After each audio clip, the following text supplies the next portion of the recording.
semuanya, selamat datang kembali di program kita, yaitu Milea Talk, bersama saya Masyita Trisha Helena selama beberapa menit ke depan.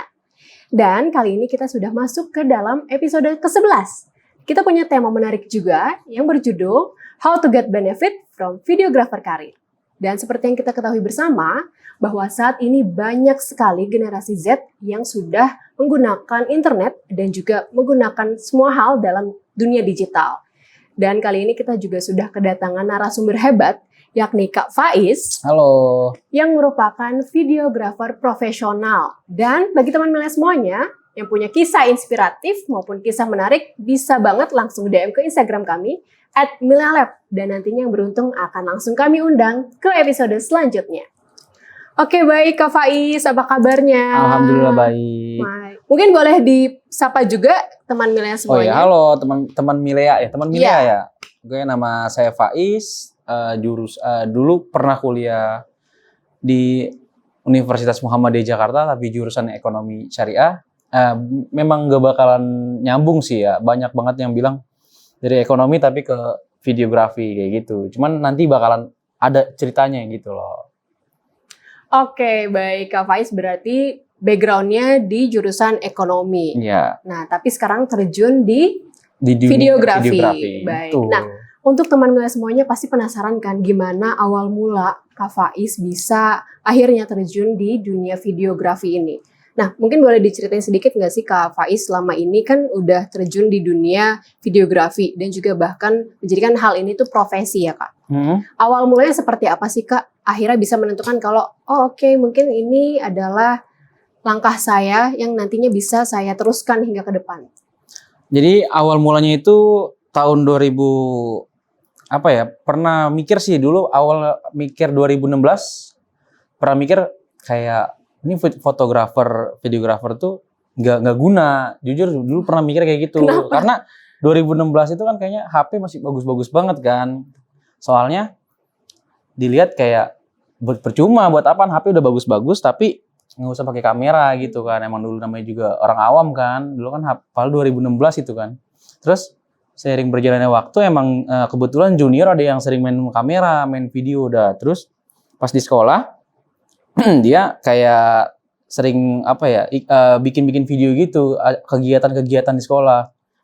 Wah, ini bagus nih, tertarik. Nah, dari situ mulai pas masuk kuliah 2018 mulai dah tuh awal mulai minjem kamera sepupu abang. Dia kan emang kebetulan dia anak broadcast juga, punya kamera.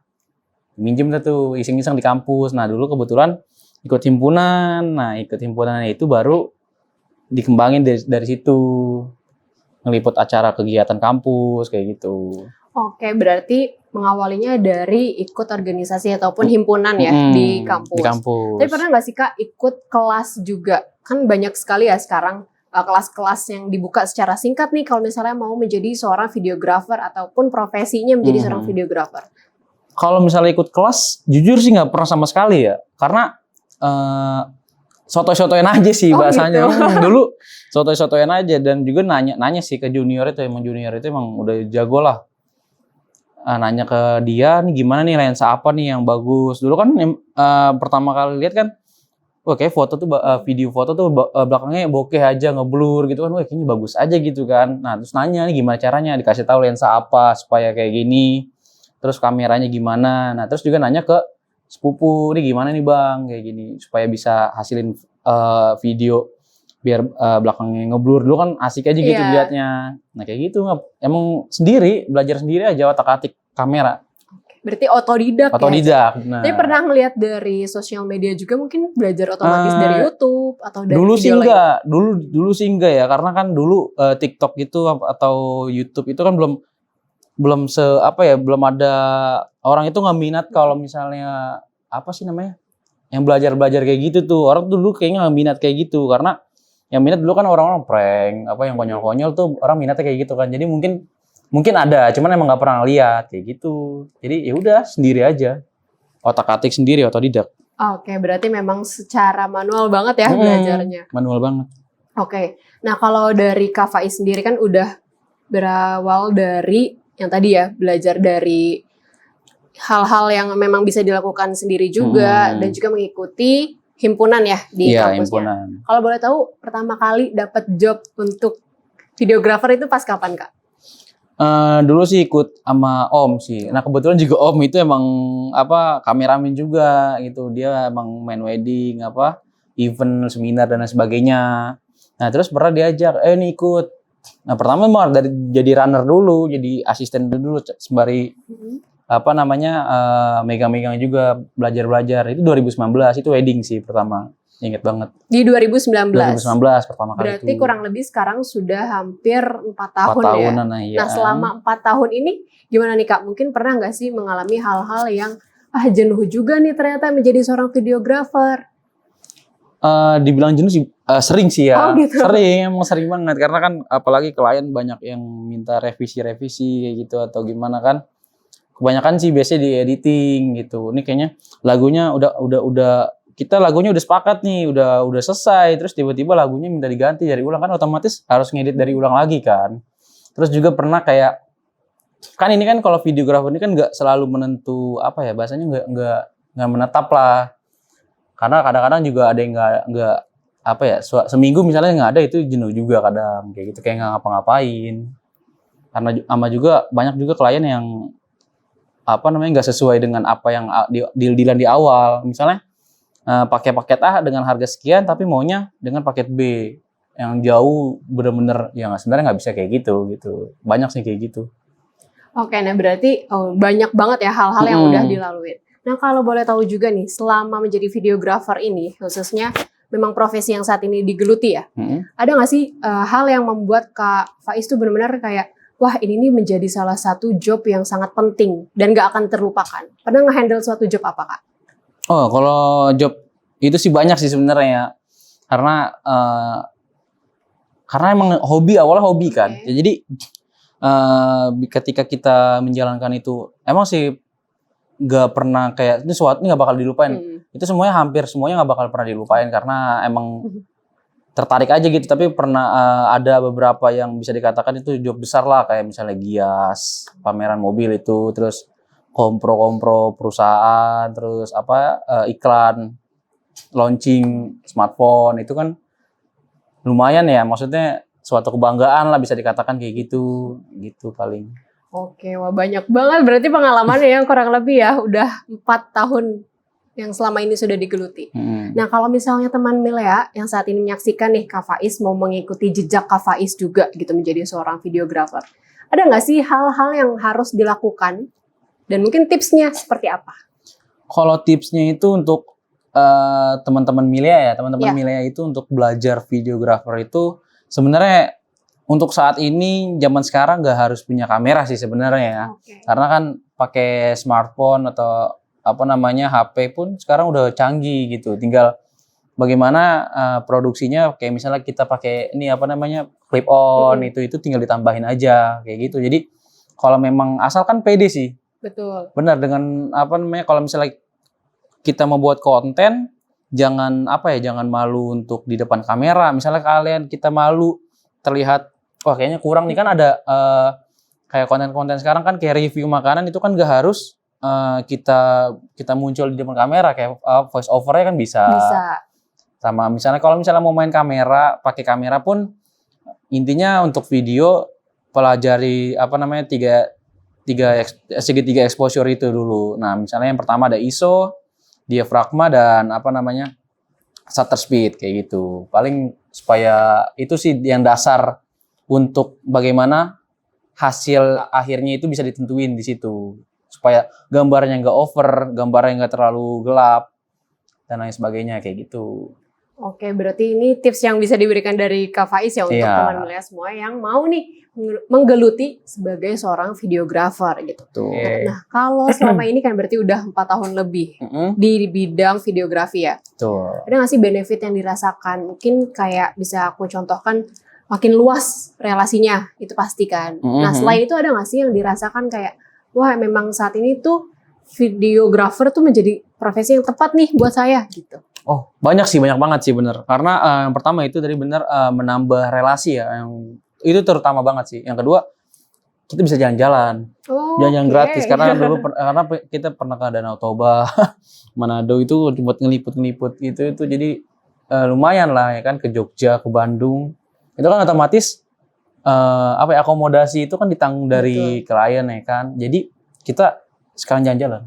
Oke. Itu tuh salah satu benefitnya. Terus juga kita alhamdulillahnya bisa bisa beli sesuatu apa yang kita inginkan. Terus untuk keluarga juga, ke orang tua itu kan suatu hal benefit kan, salah satu benefitnya juga kan.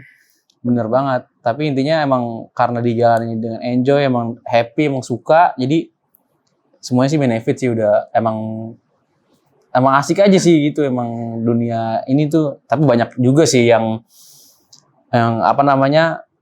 bahasanya ya, hal-hal yang tidak diinginkan lah, misalnya. Contohnya apa? Ya, kalau boleh tahu nih.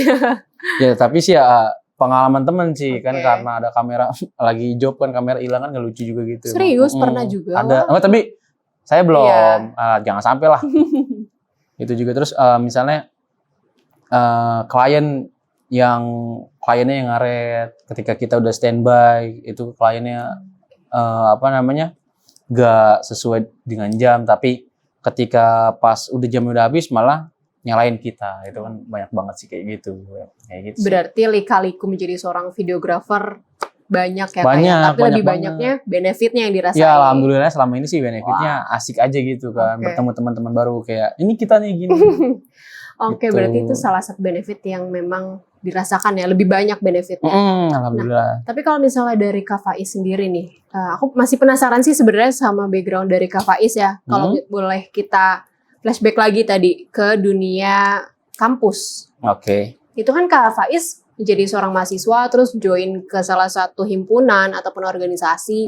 Nah, dari situ berarti mengawali bidang videografi ini gitu ya? Ya, karena kan dulu pas awal-awal kan ikut pas maba ya, terutama kan maba kan ada bikin pas habis himpunan itu, habis diklat pasti kan disuruh bikin acara atau gimana kan. Nah, itu kebetulan disuruh dokumentasi panitianya. Ya udah emang kebetulan suka kan, ya udah pakai kamera tadi yang sepupu. Awal-awal dari situ. Nah, terus ketika pas 2019 awal itu sering ikut komunitas model gitu kan. Jadi sering hunting. Nah, dari situ tuh wah, ini asik juga nih ya kan. Asik ikut-ikut hunting kayak gitu. Itu kan kagak enggak ada bayarannya kan. Emang kita komunitas sering hunting karena hobi aja. Hobi gitu ya, namanya hobi kan. Nah, pas ketika ngejabat 2019 juga jadi anggota Medkominfo di himpunan kayak gitu. Nah, tadi yang awalnya itu 2019 banget. Ada job pertama kali itu jadi runner lah sama Om juga, itu sekalian video juga tipis-tipis. 2019 juga emang benar-benar kayak 2019 itu benar-benar mengawali semua ya. Mengawali semuanya lah. Benar, karena ketika pas 2019 emang, tapi itu kameranya benar-benar susah sih, karena kita dulu nggak pakai nggak pakai autofocus dulu kameranya itu. Bukan karena kameranya jelek, bukan, emang karena kameranya udah lama sih gitu kan. Jadi benar-benar manual, ngerasain banget, wah ini kalau kamera kayak gini mah, tapi udah berusaha supaya supaya hasilnya bagus aja kayak gitu kan. Nah, pas 2020-nya alhamdulillah baru bisa kebeli kamera. Kamera pertama banget bisa beli itu ya Sony 6600. Wah, beda banget pas udah pakai itu. Udah beda ya rasanya. Enak banget ini gitu kan. Tapi emang benar sih butuh modal kalau main kamera video itu sebenarnya. Butuh modalnya bisa dikatakan gede sih sebenarnya. Untuk kamera skala-skala yang biasa pun itu sebenarnya udah ya hitungannya harus nabung dulu kan. Yang biasanya bisa range harganya bisa 3 sampai 5 jutaan. Kayak gitu, makanya butuh effort yang lebih lah untuk jadi videographer itu sebenarnya. Iya. Tapi benefitnya jauh lebih itu, jauh banget, jauh bisa balik modal berkali-kali lipat lah pokoknya kayak gitu. Setuju. Nah, berarti kan memang semua balik lagi ya, ngerasa kalau memang ini tuh hobi, terus kita bisa bekerja sesuai dengan passion. Iya, benar. Ya kan? Berarti Kak Faiz udah menggeluti bidang yang sesuai dengan passion Kak Faiz itu sendiri. Iya, alhamdulillah kayak gitu. Nah, tapi penasaran juga nih Kak, kayak Kak Faiz kan lulusan dari ekonomi. terus Oh, sekarang iya. menentukan ke pekerjaannya videografi gitu kan. Ada nggak sih kayak dari orang tua tuh menanyakan gitu atau keluarga lah kayak kenapa nggak sesuai dengan jurusannya gitu atau memang mau fokusnya ke bidang yang disukai karena sudah menganggap ini tuh passion. Dulu awalnya pas 2019 juga kan ikut lomba ada apa di kampus kan manajemen week, alhamdulillah juara 1 kan lomba Wow. sinematik tuh. Menang kan, tapi orang tua nggak bangga karena buat apa kuliah Iya. di ekonomi tapi juaranya juara video kan nggak lucu. Mm-mm. Maksudnya nggak nyambung Iya. gitu kan. Masa ya juaranya aturan juara ekonomi atau Iya, juara pasti. apalah gitu kan.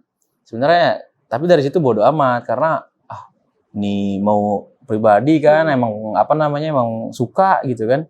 Awalnya benar-benar nggak disupport sama orang tua lah. Cuman alhamdulillah pas 2020 nyokap kebetulan lama-lama support kayak gitu ya. Terus pas 2020 itu pas beli kamera ya disupport juga kan sama nyokap. Jadi alhamdulillah bisa kebeli dah tuh. Ya berarti dan akhirnya sampai sekarang nyokap bokap pun udah support juga banget. ya. Udah support Oke. banget kayak gitu. Berarti Kak, gimana sih caranya bisa menentukan nih kalau memang ini tuh jalan yang kita ambil, apalagi tidak sesuai dengan background pendidikan kita ya. Karena kan saat ini Kak Faiz udah fokus nih videographer sebagai profesinya gitu kan. Dan juga menentukan atau menginfokan ke keluarga nih ataupun ke orang tua tuh seperti apa. Akhirnya bisa disupport. Kalau misalnya dari pengalaman ya, kalau dari pengalaman itu apa ya? Ya terus berusaha meyakinkan sih pastilah ya. Iya. Cuman ketika terus berusaha meyakinkan tapi kita juga harus terus berusaha membuktikan supaya apa? Supaya ketika kita punya ini loh apa namanya selama ini yang diraguin gitu. Ini ada hasilnya ya. Alhamdulillah bisa terbukti kayak gitu sih. Intinya buktikan lah gitu. Jangan omong kosong aja sebenarnya kayak gitu.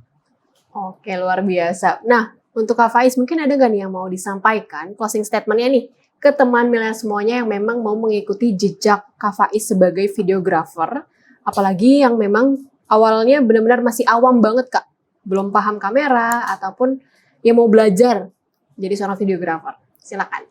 Oh, kalau misalnya mau benar-benar mau belajar jadi videographer itu tergantung sebenarnya ada beberapa apa ya? Ada beberapa konteks yang mana videographer itu untuk jadi videographer sebenarnya nggak harus pakai harus pakai kamera. Namun sekarang pun pakai handphone pun juga udah banyak juga. Betul. Yang mana kayak ada gimbal itu stabilizer kamera itu juga bisa membantu untuk untuk produksi kita. Terus juga kalau misalnya ada budget lebih, ya mungkin bisa beli kamera. Nah itu juga banyak lah sebenarnya untuk sekarang ini, zaman sekarang ini, beruntungnya anak-anak sekarang ini tuh bisa bisa belajar dari sosial media sih sebenarnya. Karena nggak ya les lah ya atau seminar-seminar kayak gitu sepenting. Pasti ada juga. Cuman kalau misalnya budgetnya nggak masuk, mendingan belajar otodidak aja sih sebenarnya. Terus juga ketika kita pernah salah itu jangan ragu sih, jangan pernah melihat ke masa lalu sih, tapi harus melihat masa depannya aja supaya menjadi pengalaman aja gitu sih. Karena hidup itu proses, jangan kebanyakan protes, nanti bakalan stres. Wah. Digaris bawahin banget ya, hidup itu jangan hidup itu proses. Hidup itu proses. Ya, jangan kebanyakan protes. Jangan kebanyakan protes. Nanti bakalan stres. Nah, nanti bakalan stres. Oke, keren banget. Ini benar-benar ditutup dengan closing statement yang luar biasa ya. Keren banget. Terima kasih banyak Kak Faiz. Terima kasih. Sudah datang ke Milea Lab dan juga khususnya Milea Talk di episode 11 kali ini. Jadi untuk teman Milea semuanya yang punya kisah inspiratif dan juga menarik serta pengen diundang di episode selanjutnya, boleh banget langsung DM ke Instagram kami @milealab dan nantinya yang beruntung akan langsung kami undang di episode selanjutnya. Nah, Kak Faiz, kita punya tagline nih Kak. Apa tuh? Jadi kalau misalnya nanti aku sebut Milea Talk, kita bareng-bareng jawabnya upgrade bahagiamu. Upgrade bahagiamu. Ya, terserah bisa menunjukkan ekspresi terbaik Kak Faiz ya. Oke. Sudah siap? Oke. Upgrade bahagiamu ya? Iya. Oke. Milea Talk, upgrade bahagiamu. Oke, hidup santai tujuan tercapai. Wah, luar biasa.